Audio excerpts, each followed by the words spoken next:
नमस्कार, मैं हूं अनुपम। आज देश का आम बजट पेश होने वाला है। मोदी सरकार के तीसरे कार्यकाल का यह दूसरा पूर्ण बजट है और वित्त मंत्री निर्मला सीतारमण 9वीं बार बजट पेश कर रही हैं। और इस बार जब बजट पेश हो रहा है तो घर में तो चुनौतियां आई, वैश्विक चुनौतियां भी सामने हैं और इन सब के बीच में अगले कुछ सालों के लिए भारत का रोड मैप तैयार किया गया है। वैश्विक बाजार में टैरिफ से टक्कर लेने के लिए जहां नए दोस्त बनाने हैं, फ्री ट्रेड डील करनी है, एक्सपोर्ट को बढ़ाना है, वहीं ऑपरेशन सिंदूर के बाद देश की रक्षा के लिए तैयारियां भरपूर करनी है, ताकत बढ़ानी है। तो दूसरी तरफ आम आदमी, सैलरी वाले, इन्वेस्टर, सीनियर सिटीजन, किसान, महिला और युवा, सबकी लंबी उम्मीदों की लिस्ट है। अब बस इंतजार है उस पल का जब बजट की किताब खुलेगी और साफ हो जाएगा कि बजट 2026 में किसके सपनों को कितनी राहत मिलेगी।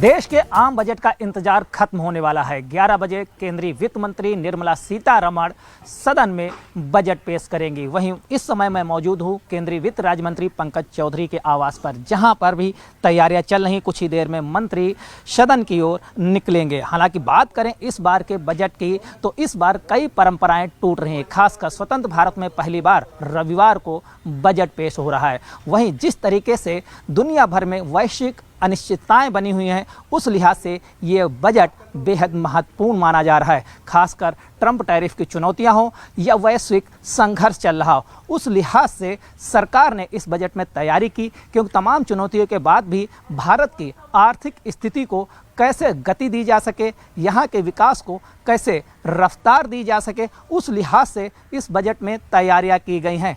खासकर अगर उत्तर प्रदेश की बात करें तो 4.30 लाख करोड़ रुपए का बजट उत्तर प्रदेश को मिलने की उम्मीद है। अगर उत्तराखंड की बात करें तो 2027 में होने वाले कुंभ को लेकर भी बजट में विशेष प्रावधान हो सकता है।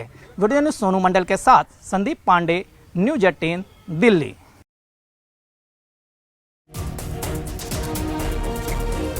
निर्मला सीतारमण अब तक 8 बार देश का बजट पेश कर चुकी हैं। इस बार वो 9वीं बार बजट पेश करेंगी और मोरारजी देसाई के बाद सबसे ज्यादा बजट पेश करने वाली वित्त मंत्री बन जाएंगी। सबसे लंबा भाषण उन्होंने अपने दूसरे बजट में ही दिया था, 2 घंटे 42 मिनट 2020-21 के बजट में। इससे पहले भी उन्होंने 2 घंटे से ज्यादा भाषण दिया था। 2019-20 में 2 घंटे 17 मिनट का भाषण। हालांकि पिछली बार के बजट का भाषण इनके मुकाबले छोटा था। 2025-26 का बजट का भाषण 1 घंटे 14 मिनट का था। तो इसी से आप अंदाजा लगा सकते हैं कि किस तरीके से बजट का जो भाषण का जो समय है वो हम आपको बता रहे हैं, कितनी देर बजट भाषण को यहां पर पढ़ा गया।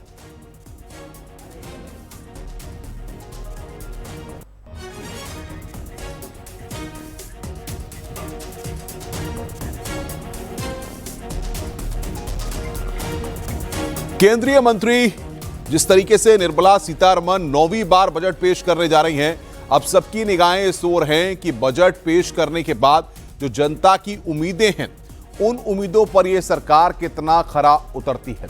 क्या कुछ मिल सकता है, आइए इस पर नजर डालते हैं कि आखिर किस तरीके से लोगों को यहां पर जो उम्मीदें हैं, हेल्थ केयर सेक्टर में सरकारी खर्च में बढ़ोतरी, डिफेंस में स्वदेशी उत्पादन को बढ़ावा संभव है, इंफ्रास्ट्रक्चर प्रोजेक्ट्स को नई रफ्तार की उम्मीद है, रियल एस्टेट सेक्टर में सस्ती ब्याज दर की उम्मीद है, अफोर्डेबल हाउसिंग से जुड़े ऐलानों की आस है, इनकम टैक्स से जुड़े फैसलों पर सबकी नजर टिकी हुई है और मिडिल क्लास को टैक्स स्लैब में राहत की उम्मीद है। नई टैक्स व्यवस्था को और राहत भरा बनाना संभव है। आर्टिफिशियल इंटेलिजेंस पर भी अहम ऐलान संभव है और कृषि सेक्टर में भी अहम ऐलान हो सकते हैं।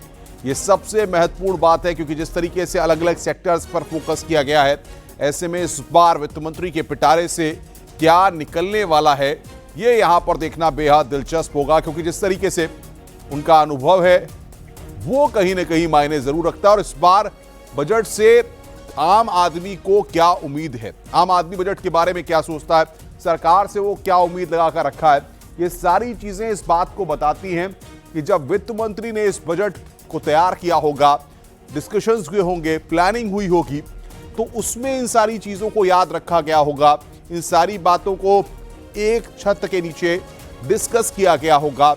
और अब यह देखना होगा कि आज जब बजट के ऐलान का दिन है, बजट का दिन है, तो किस तरीके से अलग अलग सेक्टर्स में कहां पर राहत मिल सकती है और सोने की कीमतों को लेकर बजट में कौन सी राहत चाहते हैं। हमने लोगों से बातचीत की। सबसे पहले तो मैं कहूँगा जो गोल्ड के रेट अप एंड डाउन हो रहे हैं ना, इससे आम जनता बहुत परेशान है। तो MCX के नियमों में फेरबदल करना पड़ेगा। कुछ समय के लिए हो सकता है सोना चांदी को वो सस्पेंड भी कर सकते हैं, क्योंकि रेट बहुत ज़्यादा अप डाउन है। 1-1 लाख रुपए एक दिन में डाउन होना कोई बच्चों का खेल नहीं है, मजाक है। लोग बाग बर्बाद हो गए हैं। ये तो ऐसे ही चलेगा जब तक लड़ाई चलती रहेगी और लड़ाई रुकती रहेगी। सोने के दाम घटते रहेंगे और बढ़ते रहेंगे। डॉलर के दाम भी तो बहुत बढ़ गए हैं ना, उसके हिसाब से भी दाम बढ़ रहे हैं। फिर चांदी के दाम तो खैर ठीक समझ में आते हैं कि इंडस्ट्रियल यूज बहुत जबरदस्त है। थोड़ा प्राइस कंट्रोल, फार्मास्यूटिकल ऑलरेडी एक price control, you can only increase price once in a year. तो यस, बहुत ज़्यादा major I can not hope, but yes कुछ ना कुछ तो हो ही सकता है। हाँ, राहत डेफिनेटली है। GST कम हुआ है तो उसमें है।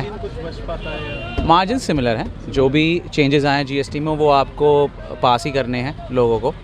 तो ऐसे मार्जिन में कोई डिफरेंस नहीं आया। व्हाटएवर जो भी डिफरेंस आया वो कंज्यूमर को डायरेक्ट पास ही हुआ है। इसलिए दवाइयों पे राहत पहले भी दी है और बहुत सारे जन औषधि वगैरह बहुत सारी चीज़ें ऐसे गवर्नमेंट ने कर रखा है, लेकिन ऑब्वियसली चाहते तो यही है कि भाई लोगों के ऊपर बर्डन कम हो इन सब चीज़ों का, क्योंकि अभी भी इलाज जो है बहुत महंगा है। सारी चीज़ें मिलाकर अगर देखें ओवरऑल तो काफ़ी महंगा इलाज है अभी भी हिंदुस्तान के अंदर। तो सब लोग चाहते हैं कि भाई उसमें राहत मिले, कुछ दवाइयों पे राहत मिले, कुछ और चीज़ों में भी राहत मिले।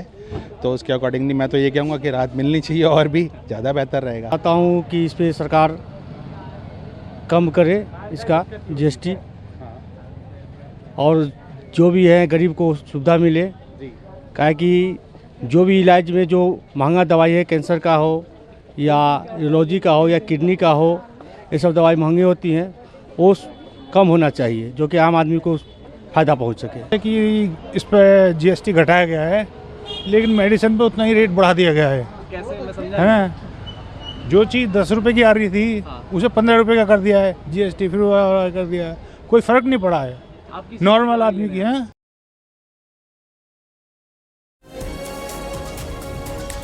निर्मला सीतारमण बजट पेश करते हुए अक्सर लोकल कला को बढ़ावा देने के लिए ऐसी साड़ी पहनती रही हैं जो लोक कला से प्रेरित रही है।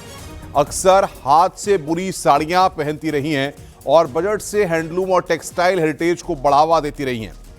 2019 में मैजेंटा कलर की मंगलगिरी रेशम की साड़ी, 2020 में पीले रंग की रेशम की साड़ी, 2021 में लाल रंग की पोचमपल्ली इकत साड़ी, 2022 में ब्राउन कलर की बोमकाई साड़ी और 2023 में लाल रंग की कसूती कढ़ाई वाली साड़ी। 2024 के अंतरिम बजट में कांथा कढ़ाई टसर रेशम की साड़ी और 2024 में ऑफ वाइट मंगलगिरी साड़ी, 2025 में क्रीम गोल्डन रंग मधुबनी प्रिंट वाली साड़ी। यानी कि एक मैसेज देने की यहां पर कोशिश है लोकल कला को लेकर के वित्त मंत्री की।